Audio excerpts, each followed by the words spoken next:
नंगे होके कौन सी इबादत होती है? नंगा होना खुद एक ऐब है।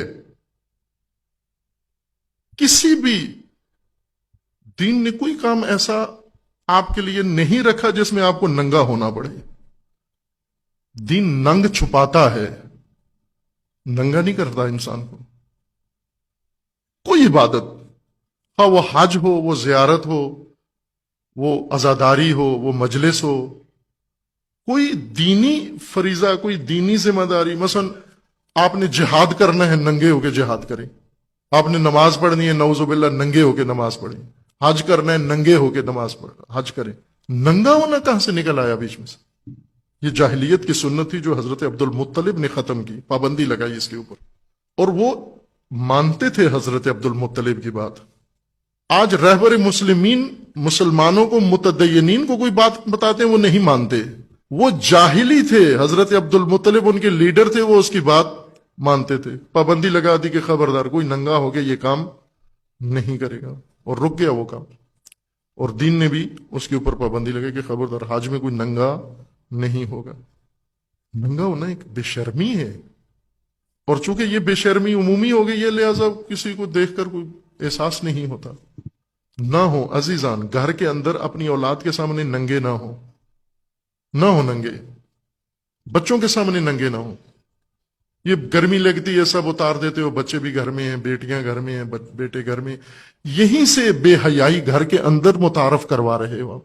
बाप नंगा हो रहा है, माँ नामुनासिब लिबास पहन रही है, तो बच्चा बेहया ही होना है फिर उसने। ये कहां से पर्दा सीखेगा?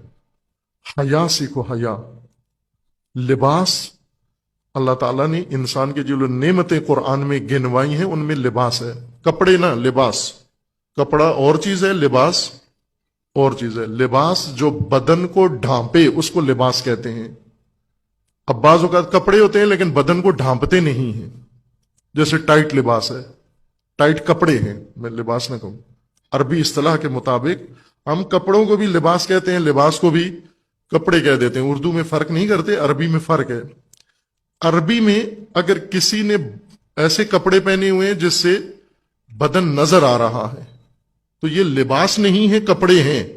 बारीक पहन लेते हैं ना औरतें मर्द, ये कपड़े हैं, ये लिबास नहीं है आपने।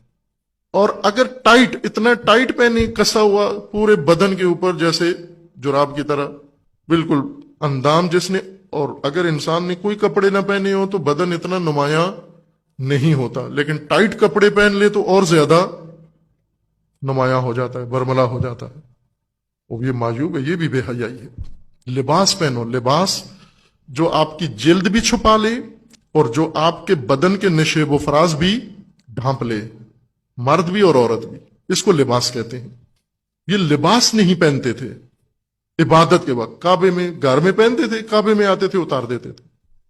ये कैसे मुतारफ हो गया? नंगा होना, आजादारी के अंदर नंगा होना कहां से शुरू हो गया? ये किसने डाल दिया?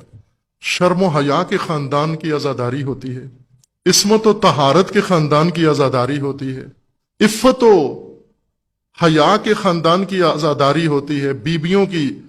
एक तरफ से बाज लोग ऐसे हैं, लखनऊ के मोमिनीन ऐसे हैं, बाज यूपी के, कि वो बीबियों के नाम की न्याज जब पकाते हैं तो उसमें भी मर्द को घुसने नहीं देते।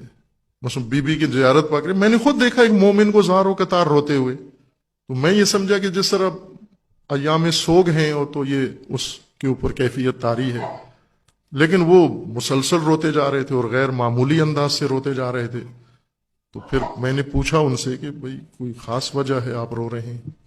तो फिर वो फरियाद करने लगे कि मौलाना जमाना देखो कैसे हो गया, क्या हो गया। आखिर रो रो के फिर बताया उन्होंने कि मैं क्यों रो रहा हूं। कहा कि हमने इधर बीबी की न्याज पकाना शुरू की है, कनातें लगाई हैं, शामियाने लगाए हैं, और ये मर्द बीच में से घुस रहे हैं। बीबी के न्याज से जो मर्द घुसने, मर्द ना जाए, उस बीबी का नाम लेकर, उसका नोहा पढ़ के, उसका मरसिया पढ़ के, कपड़े उतार के, तो वहां नहीं ये एहसास होता। ये तो वो अजीम नाम है कि ये नाम आते ही इंसान, आप देखें ना, ये खवातीन बेहिजाब व बदहिजाब खवातीन उमूमन जब किसी मजार मस्जिद के करीब या किसी मजहबी आदमी के पास आती हैं तो दुपट्टा गले से उठा के سر پہ ڈال لیتی ہیں. ایک ادب ہے یہ, اچھا کام کرتی ہیں. جب بھی مقدس جگہ پہ جاتی ہیں دوپٹہ پہلے گلے میں پڑا ہوتا ہے, پھر وہ نکال کے سر پہ ڈال لیتی ہیں.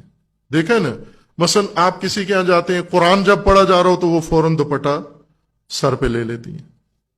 ہے نا یہ خواتین, دیکھا ہوا ہے آپ نے. اب یہ اچھی تہذیب ہے. یہ جب مجلس میں آتے ہو آپ, برفرض اگر بدن کا کوئی ایسا ننگا ہے تو وہ ڈھانپ کے وہ مجلس کے اندر, کیونکہ خاندان عطرت, خاندان عفت, خاندان عصمت کا ذکر ہونا ہے. یہاں پر سیدہ کا ذکر ہونا ہے, ان کی اولاد کا ذکر ہونا ہے, بیویوں کا ذکر ہونا ہے.